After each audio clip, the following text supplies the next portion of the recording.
a primeira vez que vocês fizeram esse plano, então, foi logo no início, 2005 mais ou menos. Vocês sempre planejaram muitos anos na frente. O que mudou de 2005 para cá? Esse plano que vocês fizeram agora, acabaram de fazer, assim que você foi eleito, né, no ano passado, ele é para 2035, ou seja, é 500 anos. Você está vendo 10 anos na frente. Isso. Compara esse plano com o primeiro que você fez. É natural que as condições são bem diferentes, né?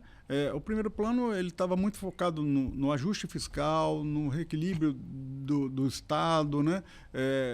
E nesse plano agora ele é muito mais um plano mais desenvolvimentista da sociedade como um todo, né? Esse plano ES500, na verdade, foi feito no final da gestão passada, né? O presidente era o Nailson Dalla Bernardina, que me antecedeu. Então, o Nailson entrega esse plano para a sociedade. Foi um plano que foi desenvolvido pelo Espírito Santo em Ação, com apoio em parceria com o governo do Estado. E esse plano ele tem uma característica diferente dos demais. Ele é calcado em 5 missões. Nós vamos buscar experiências internacionais para ver que modelos eram melhores. Então, hoje, o plano ES500 está pautado em 5 missões. Essas 5 missões, elas, em algum momento, elas se entrelaçam em temas que são comuns e que são necessários para que a gente possa fazer o desenvolvimento. Vou tentar, de uma forma rápida, fazer uma apresentação, mas vocês me interrompam no que vocês entenderem que seja necessário. O plano as 5 missões são economia diversificada. Por que é importante a gente ter uma economia diversificada? Se a gente olhar a história do Espírito Santo, ela vem com uma economia do café, depois ela vai para a mineração, e hoje a gente tem a nossa economia muito calcada em poucos itens, né? Se você olhar a exportação, os grandes puxadores, chamamos assim, da exportação, é o minério, o café, rochas ornamentais, né? São poucos itens. Então, quanto mais a gente conseguir diversificar a nossa economia, a gente qualifica os bens que nós produzimos e a gente fica menos vulnerável, menos susceptíveis a mudanças internacionais que venham, né? Efeitos internacionais ou mesmo internos que possam afetar a nossa economia. Mas aqui no Capixaba reflete mais ou menos o que é no Brasil, né? O Brasil tem uma economia extrativista e agricultura e pecuária. Mas o Espírito Santo, é importante frisar que, apesar da nossa área territorial ser exígua em relação a outros estados, né, aqui da região sudeste, nós temos uma economia extremamente diversificada, né? Nós temos siderurgia, nós temos portos, nós temos celulose, nós temos mineração, nós temos granito, né, extração de pedras ornamentais. Então, mas tudo isso é extrativismo. Se você pega praticamente 4 itens, né? Você falou aí, a celulose, minério, café e basicamente são esses os temas da nossa pauta de exportação. São os principais temas da nossa pauta de exportação.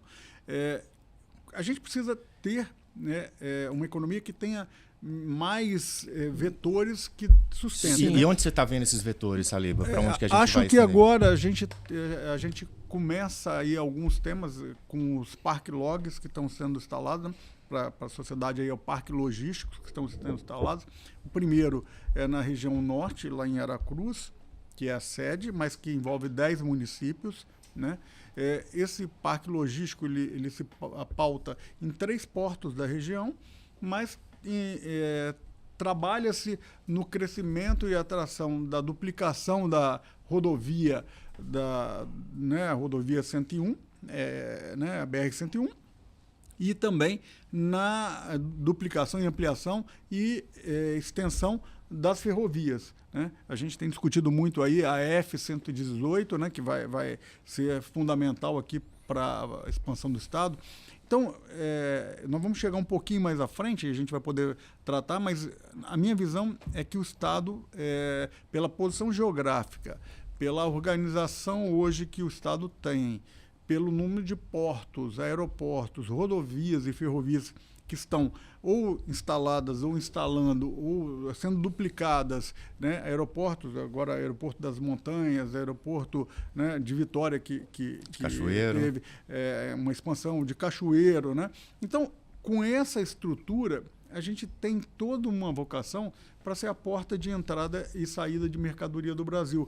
A interligação das ferrovias com o centro-oeste do Brasil, o contorno de Belo Horizonte, que é um tema que a gente tem buscado dentro da ferrovia, vai nos conectar com o centro-oeste do Brasil. Então, a posição geográfica do Espírito Santo é muito favorável. E sem contar que dentro da região sudeste nós temos os portos que ainda não estão totalmente tomados, né?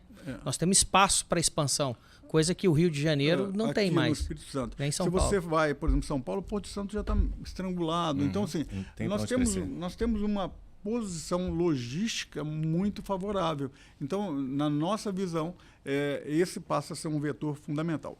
Mas vou seguir nas missões, porque nós vamos falar também quais são as dificuldades, que barreiras que nós temos e o que nós temos que enfrentar. A segunda missão é o polo de competência. Né? A gente fala muito de escassez de mão de obra. Né? Não adianta a gente querer crescer se a gente não tem mão de obra para isso. Né?